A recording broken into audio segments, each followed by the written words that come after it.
Bonjour à tous, aujourd'hui nous allons prouver que E est irrationnel de trois manières différentes. Donc pour ça on va utiliser trois méthodes, donc la méthode 1, la méthode 2 et la méthode 3. Je vous mets tous les timecodes dans la barre de navigation YouTube, je sais pas comment ça s'appelle, mais on va tout de suite commencer. Alors pour la méthode 1, tout simplement on va essayer, on va reprendre l'inégalité qu'on avait déjà prouvée dans une dernière vidéo, mais qu'on va reprouver rapidement, ne vous inquiétez pas. C'est l'inégalité du fait que si Sn est égal à la somme partielle qui définit E en fait, c'est la somme des 1 sur k factoriel. Normalement, ça, on sait que ça converge vers E. Si vous ne le savez pas, et ben en fait, c'est pas évident. On a l'impression que c'est évident, mais selon certaines définitions de l'exponentielle, ça peut ne pas être évident que ça converge vers E. Donc je vous invite, si c'est pas évident, de regarder ma dernière vidéo que je mets en i dans la barre d'infos. Et donc, si on sait ça, on va tout simplement montrer que Sn, c'est plus grand que E. Bon, ça, c'est logique, vu que Sn plus le reste, ça nous fait... Enfin, plus les termes de n plus 1 à l'infini, ça nous fait E, et c'est que des termes positifs. Donc ça c'est logique, cette inégalité stricte. Mais celle qui est moins logique, c'est que c'est plus petit strictement que Sn plus 1 sur n factoriel. Et ça, c'est vrai pour... Ça, c'est vrai pour, par exemple... Alors, pourquoi est-ce que c'est vrai? La première, c'est très simple, c'est Sn plus la somme qui complète le E, donc qui va de n plus 1 à plus l'infini, des 1 sur k factoriel. Ça nous donne E. Comme ça, c'est strictement positif, vu que c'est une somme de nombres strictement positifs. Ça veut dire qu'en l'enlevant, on a une inégalité stricte, donc on a que Sn, c'est plus petit strictement que E. Ensuite, on va faire la même chose avec ceci. Ceci, en fait, il faut juste remarquer que ça décroît. Comment on peut remarquer que ça décroît? Eh ben, on l'a fait d'une manière dans la dernière vidéo, mais on peut le faire d'une autre manière dans celle-là. La technique pour obtenir cette égalité maintenant, cette inégalité-là, ça va être d'exprimer Sn plus 1 sur n factoriel comme une somme, parce qu'on a vu que ça va beaucoup marcher pour obtenir cette inégalité-là, donc on se dit, si ça a marché une fois, ça va marcher deux fois. Donc Sn plus 1 sur n factoriel, je veux le voir comme une somme, et ben ça c'est déjà une somme, c'est parfait, mais 1 sur n factoriel, c'est dommage, c'est pas une somme, et ben qu'est-ce qu'on va faire? On va le transformer artificiellement en somme, parce qu'on aime bien faire des trucs artificiels en maths quand ça marche pas, pour forcer les choses à marcher. Donc c'est ce qu'on va faire. Donc 1 sur n factoriel, c'est quoi? Bah, ça peut être tout simplement la somme de la série télescopique. Donc c'est la somme pour k allant de 0 à n de 1 sur... Donc on essaie d'avoir une somme télescopique qui va converger vers... Enfin, qui va être égale à 1 sur n factoriel. Donc ça va être 1 sur n, enfin 1 sur k factoriel, moins 1 sur k moins 1 factoriel. Voilà. Et bien sûr, ça, qu'est-ce que ça va nous faire? Ça va pas nous faire exactement le résultat, ça va nous faire 1 sur n factoriel moins... D'ailleurs, il faut faire commencer la somme à 1, c'est un peu dommage, moins 1. Et si je fais commencer la somme à 1, bah, en fait, ça fera un truc moins 1. Mais moi, je le veux pas, vu que je voulais juste du 1 sur n factoriel en haut. Donc comment je vais faire? Eh ben, tout simplement, je vais faire en sorte que ça marche. Donc je vais rajouter le plus 1 ici, voilà, à l'extérieur de la somme. Et là, c'est magnifique, vu qu'on a une égalité et on a deux sommes. Eh ben, on peut rassembler les sommes ensemble, tout simplement. Donc là, c'est dommage parce que ça commence à 0. Ben, on remplace le 0 par 1, 1. Et on fait sortir le 1 de la somme, en fait. Je fais sortir le 1 sur 0 factoriel. Donc ça me fait 2 plus... Et je rassemble les sommes ensemble. La somme pour k allant de 1 à n, 2... bah là, c'est 1 sur k factoriel, plus 1 sur k factoriel, donc 2 sur k factoriel, moins 1 sur k moins 1 factoriel. Une fois qu'on a ça, on peut mettre tout sous le même dénominateur, qui est tout simplement k factoriel. Donc ça fait 2 plus la somme de k allant de 1 à n d'un truc sur k factoriel, donc k factoriel, sur 2 moins k, vu qu'il faut multiplier au numérateur et au dénominateur par k pour avoir du k factoriel en bas. Sauf que k, enfin 2 moins k, ça va être négatif quasiment tout le temps. Donc ce que je vais faire, c'est que pour avoir un truc plus joli, je vais faire k moins 2 et mettre le signe moins à l'extérieur. Et ça, c'est bien parce que ça nous donne une somme de nombres négatifs. Au premier terme près, bah, le premier terme, si vous voulez, je peux le sortir. Le premier terme, c'est k égale à 1. Bon, ça fait Donc je peux sortir le premier terme il fait 1, vu que c'est 1 moins 2, vu que c'est 1 moins 2 sur 1, donc ça fait 1, avec le moins, donc ça fait 2 plus 1, moins une somme de trucs strictement négatifs. Au premier terme près, mais bon, c'est bon, on commence la somme à 3, vu que comme ça ce sera des termes strictement négatifs. Mais là c'est vraiment de la déco ce que fait. Hein. Cette ligne, c'est juste pour être très clair, et ça sert pas à grand chose. Parce que là on a une somme d'éléments strictement négatifs.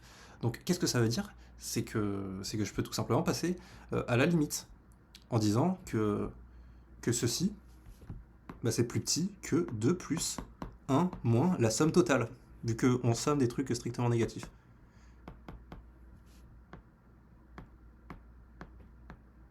Or, la somme totale, ce que j'ai fait, c'est juste remplacer n par l'infini. Donc en fait, j'ai juste pris la limite. Donc la somme totale, en fait, c'est rien d'autre que la limite quand n tend vers plus l'infini de ça. Donc de Sn plus 1 sur n factoriel. Donc c'est rien d'autre que E. Voilà. Donc finalement, on a que ceci, c'est strictement plus petit que E. Ah non, que là, c'est strictement plus grand, parce que j'ai sommé, j'ai remplacé, j'ai rajouté des trucs négatifs. Donc je suis allé plus bactère, donc j'ai sommé des trucs négatifs, donc pour dire que j'ai été plus bas en ajoutant des trucs négatifs, je mets un strict négatif.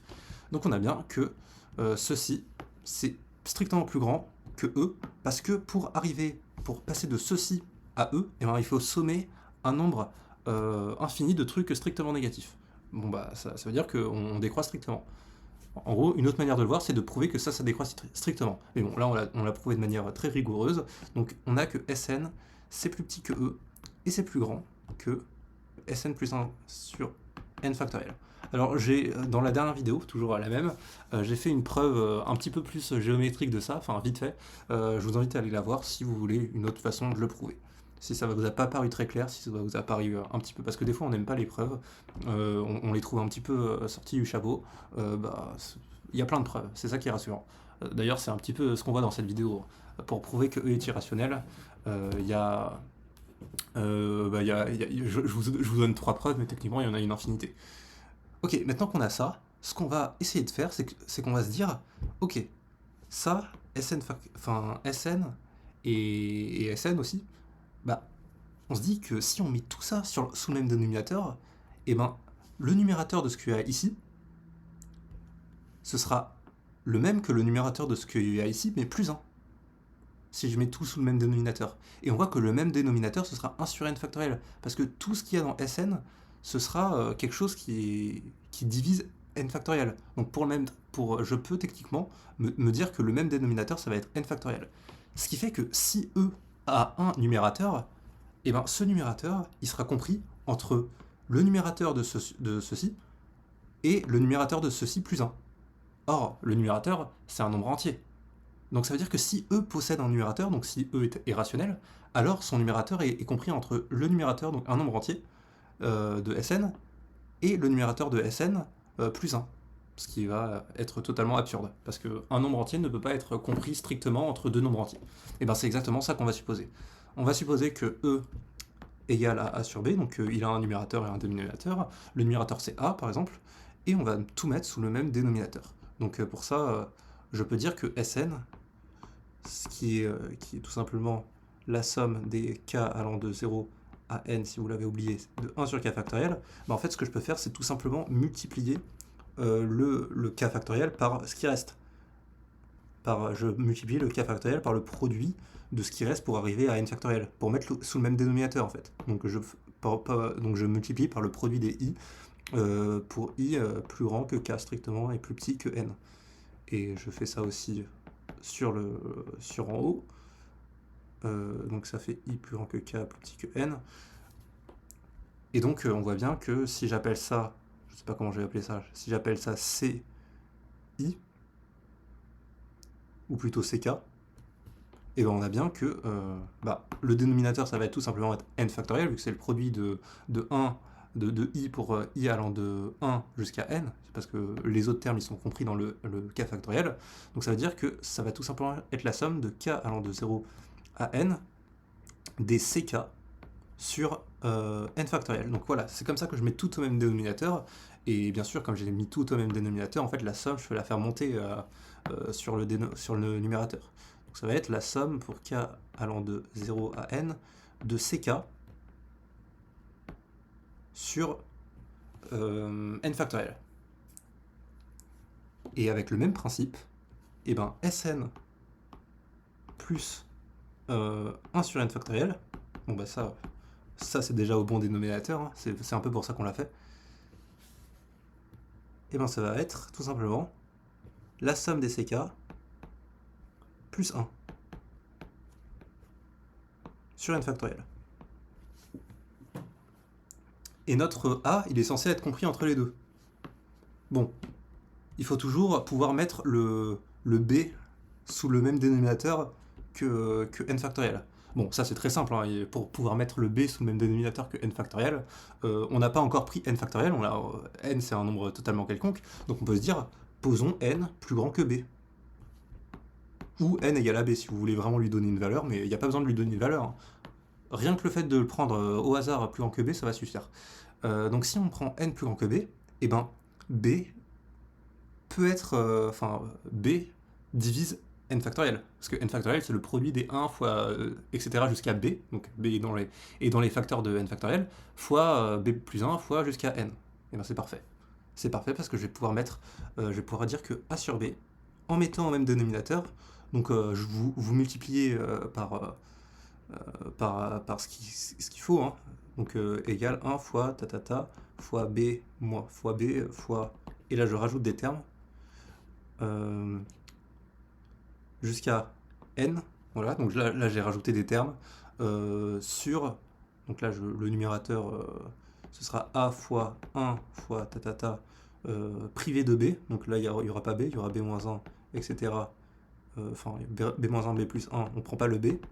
Voilà, donc ça aurait été plus simple si j'avais pris directement n égale b, mais je vous montre qu'en fait, il n'y a pas besoin de parachuter le fait que n égale b, en fait, il y a plein de trucs qui marchent. Et là, bon, bah, on a tout simplement que si on appelle ça au grand A, par exemple, et qu'on appelle ça,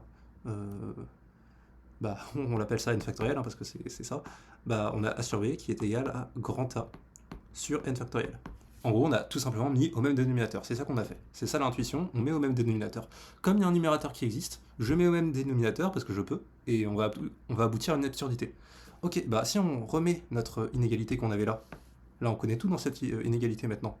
Cette inégalité, si je la recopie, et ben en reformulant par ce qu'on avait fait, on a que ça c'est la somme des ck, donc qui est un entier, parce que tous les ck sont entiers, hein. Les ck c'est des produits de i, avec des i entiers. Donc c'est la somme des ck pour k allant de 0 à n sur n factoriel, plus petit que strictement que grand A sur n factoriel, vu que c'est à ça que c'est égal à e, et plus petit que la somme des ck plus 1 sur n factoriel. Bon, en gros, je peux me débarrasser des dénominateurs, là, ils ne servent plus à rien. Et donc, A est compris entre deux entiers. Donc, entre l'entier ck, enfin, l'entier somme des ck, et l'entier ck plus 1. Bon, ça, ce serait pas absurde, vu que je me suis trompé. En fait, c'est compris strictement. Et ça, c'est pas possible. Donc A n'est pas un entier, quoi. Et c'est absurde. Parce qu'on a pris grand A, qui était un multiple de A. Donc c'est A multiplié par des trucs, qui sont tous entiers. Donc c'est pas possible que ce soit pas en entier. Voilà, donc c'est la première méthode pour le faire. C'est une méthode très classique, c'est comme ça qu'on le fait d'habitude en prépa. Si vous l'avez fait autrement, je vous invite à le mettre en commentaire parce que ça m'intéresse de voir un petit peu toutes les méthodes possibles. On va directement passer à la méthode 2, qui est une méthode sans raisonnement par l'absurde. On va tout simplement voir comment on pourrait caractériser les nombres irrationnels, et à partir de là, on va montrer que le nombre E n'obéit pas à cette caractérisation, et donc s'il n'obéit pas à la caractérisation des nombres irrationnels, enfin des nombres rationnels plutôt, et ben ça veut dire qu'il est irrationnel.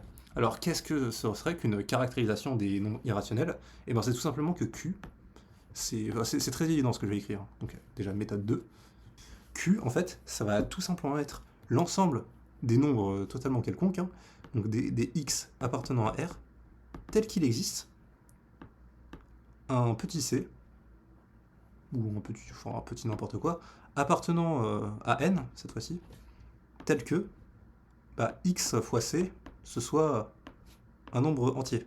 Voilà, donc ça c'est tout con en fait. Parce que si x appartient à q, c'est-à-dire que x est égal à a sur b.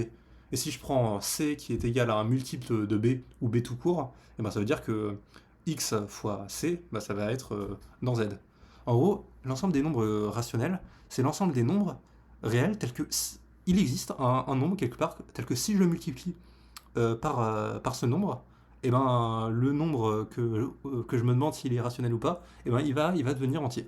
Voilà. Donc à l'inverse, les nombres qui ne sont pas dans Q, donc Q bar par exemple, avec bar ça ne veut pas dire l'adhérence, ça veut dire l'opposé, le complémentaire, pardon, ça va être les x qui appartiennent à R, tels que pour tout C appartenant à n, et ben x, ça va pas être x fois c, ça va pas être un nombre entier.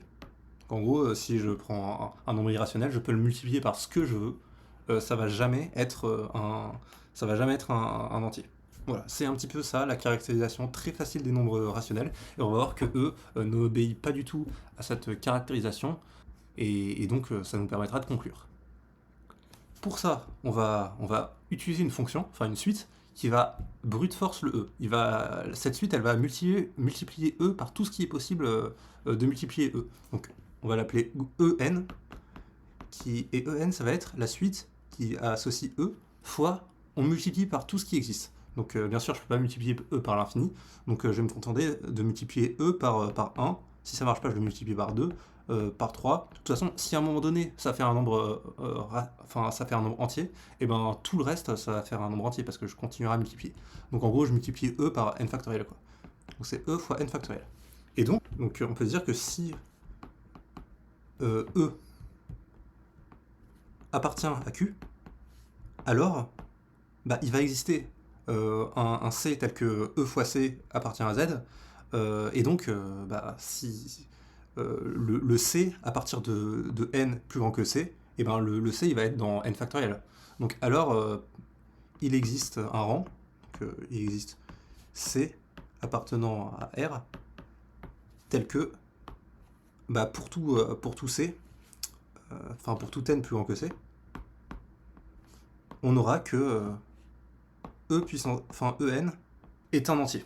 Voilà, c'est un petit peu ça. En gros, là on a un truc plus fort, c'est que comme on a pris on a multiplié par tout ce qui existe plus petit que n, si je trouve un c si je trouve un c tel que e fois c c'est un entier, et ben pour n plus grand que c, et ben n factoriel va contenir c, donc e fois n factoriel ça va être entier. Voilà. Et on va voir que c'est pas possible en fait, parce que cette suite elle va avoir la bonne idée, mais là je vous invite à faire pause si vous voulez réfléchir à comment on pourrait montrer que c'est pas possible le fait qu'un tel c existe. Parce que cette suite elle va avoir la bonne idée de tendre vers 0. Et de ne jamais être... Non, elle va pas tendre vers 0. Elle va tendre vers des valeurs entières. Sans jamais les atteindre. Et c'est ça qui est bien. Parce que si elle tend vers des valeurs entières sans jamais les atteindre, c'est-à-dire que ça peut jamais être un entier. Je vais être plus explicite. Alors, comment on pourrait faire ? Eh ben, on pourrait tout simplement se dire que n factoriel sur k factoriel, si n est plus grand que k, et ben ça va être le produit des n fois n-1 jusqu'à k plus 1. Donc ça va être un entier. Donc si n est plus grand que k, n factoriel sur k factoriel, c'est un entier. Donc en gros, ce que je vais essayer de faire, c'est de montrer que e fois n factoriel va se rapprocher en fait de sa somme partielle multipliée par n factoriel, parce que sa somme partielle multipliée par n factoriel, c'est la somme de ça en fait, c'est des sommes d'entiers. Donc on va considérer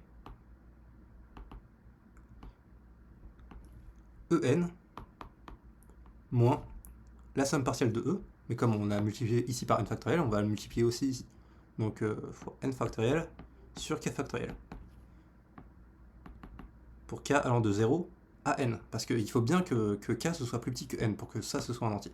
Donc ça en fait c'est en moins un entier.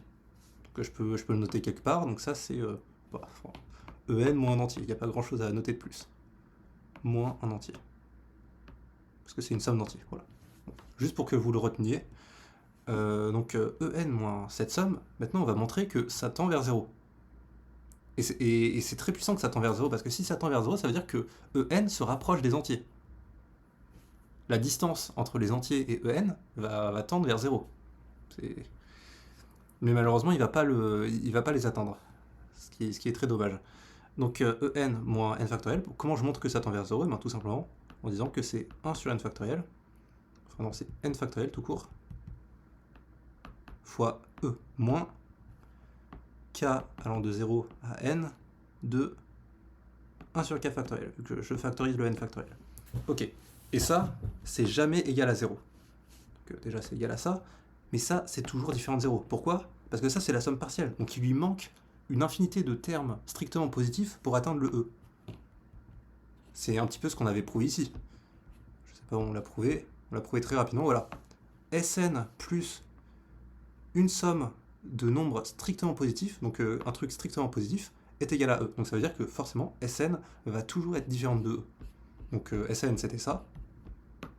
Donc c'est toujours différent de e. Donc En moins ces entiers-là va toujours être différent de 0. Donc il va jamais atteindre En moins cet entier, va jamais atteindre 0.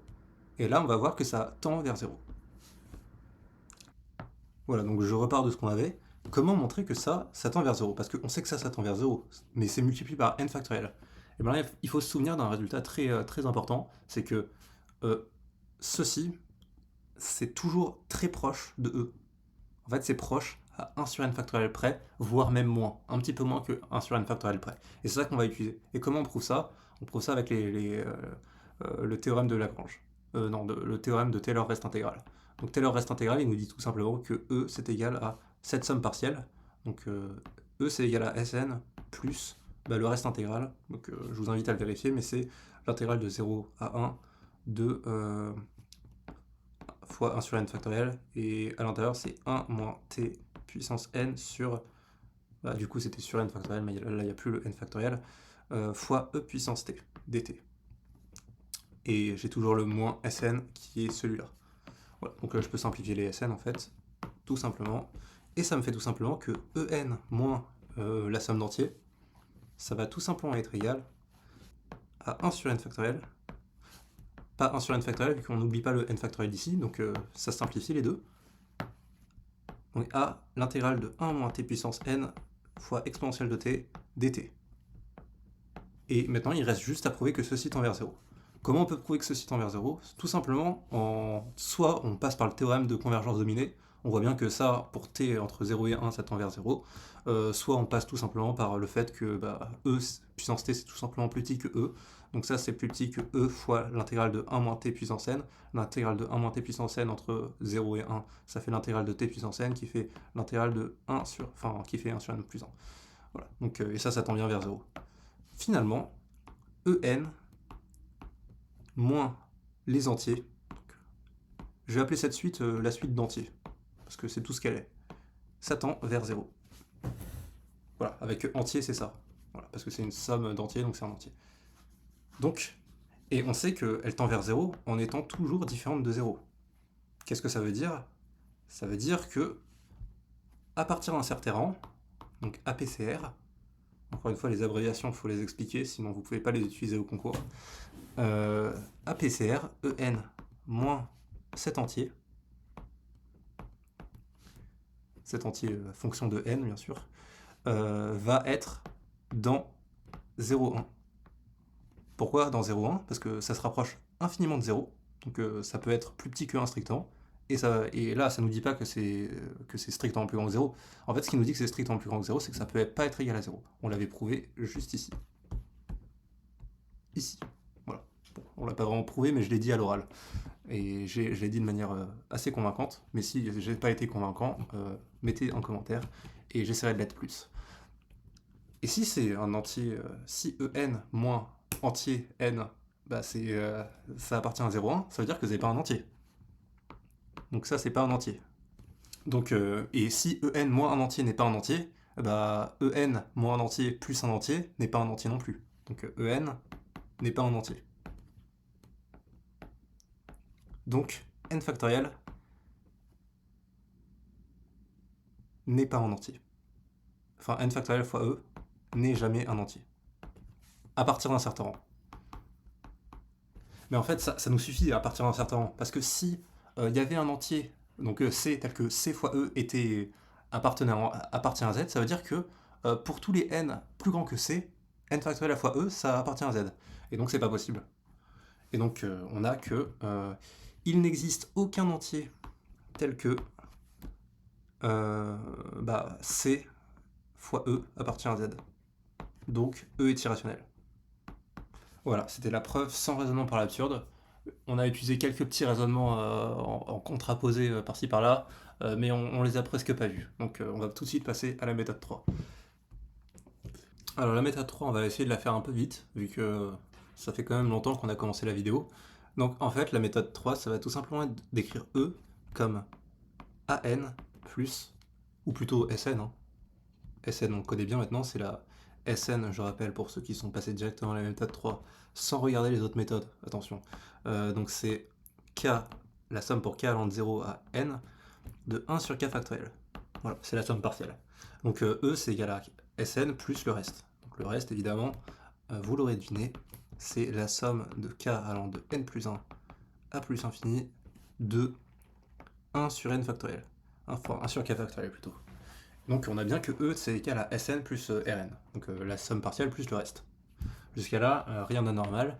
Maintenant ce qu'on va faire, c'est qu'on va faire un petit peu la même chose que ce qu'on a fait en méthode 1, mais cette méthode elle a l'avantage d'être moins sortie du chapeau, d'être moins parachutée que la méthode 1. Quoi. Parce que la méthode 1, il faut montrer que Sn est plus petit que E qui est plus petit que Sn plus 1 sur N factoriel. C'est difficile de se le représenter. C'est possible. Je voulais montrer comment on pouvait l'imaginer, comment on aurait pu y penser dans la dernière vidéo. Mais bon, celle-là, elle est plus intuitive, je trouve. Alors ce qu'on va faire, c'est qu'on va multiplier tout ça par n factoriel. Pourquoi? Et bien comme ça, si je multiplie e par n factoriel, ça veut dire que Sn fois n factoriel, ça devient un entier. Et donc le reste, ça devient un vrai reste. Au sens de la division euclidienne, on a envie de dire. Pourquoi? Parce que si je suppose par l'absurde, voilà, c'est à ce moment-là, on suppose E est égal à A sur B, donc que E est irrationnel, avec, et qu'on prend et qu'on pose N plus grand que B, et ben ça, je vous invite à le vérifier, bon, c'est immédiat, ça c'est un entier. Ça c'est un entier, et donc ça c'est un entier. Parce que Rn fois n factoriel, c'est la différence de deux entiers. Et pourquoi ça c'est un entier? Parce que c'est une somme d'entiers. Parce que n factoriel fois Sn, c'est la somme des n factoriels sur k factoriel. Et n factoriel sur k factoriel, comme k factoriel est plus petit, enfin comme k est plus petit que n factoriel sur k factoriel, c'est k plus 1 fois k plus 2 jusqu'à n. Donc c'est un entier. Donc ceci permet de dire que pour n plus grand que b, Rn fois n factoriel est un entier. Et comme Rn, c'est une somme de nombres strictement positifs, bah c'est strictement positif. Donc c'est un entier non nul. D'ailleurs, c'est un entier positif aussi. Voilà, on a beaucoup d'informations sur Rn fois n factoriel. Et on a aussi une autre information, c'est que ça va tendre vers 0. On l'avait déjà prouvé dans la dernière méthode, mais là on va le prouver d'une autre manière, parce qu'il y a vraiment plein de manières de le faire. En fait, on va tout simplement voir comment on peut le prouver de manière sans passer par par le théorème Taylor reste intégral, d'une manière très à la main, très intuitive. Rn fois n factoriel, c'est tout simplement la somme pour k allant de n plus 1 à plus infini de n factoriel sur k factoriel. N factoriel sur k factoriel. Donc qu'est-ce que c'est que n factoriel sur k factoriel? Vu qu'on a l'impression que c'est un truc compliqué, mais en fait c'est assez simple. N factoriel c'est tout jusqu'à n, mais rappelez-vous comme k est plus grand que n, et ben k factoriel sera tout jusqu'à n, et ensuite je continue jusqu'à k. Donc en gros, ce sera la somme, enfin le produit des nombres entre n et k. Donc ce sera 1 sur n plus 1 fois n plus 2 fois etc. fois k. J'aurais pu mettre un symbole produit, ça aurait peut-être été plus simple. Mais on va continuer comme ça. Alors là, on va faire une majoration très brutale pour montrer que ça tend vers 0. Et donc, on va tout simplement majorer parce qu'on reconnaît un peu une suite géométrique, vu qu'on on voit qu'on a, on a une suite, enfin une somme, avec dedans une suite qui est à chaque fois multipliée par un truc. Et ce truc, c'est tout le temps plus petit que 1 sur n plus 1, strictement, ou même largement. De toute façon, on veut juste que ça tende vers 0, pour aboutir à l'absurdité. Donc, je vais dire que tous les termes sont plus petits que 1 sur n plus 1, techniquement. Donc ça, c'est plus petit que 1 sur n plus 1 fois le nombre de termes. Alors là, c'est là que ça devient compliqué.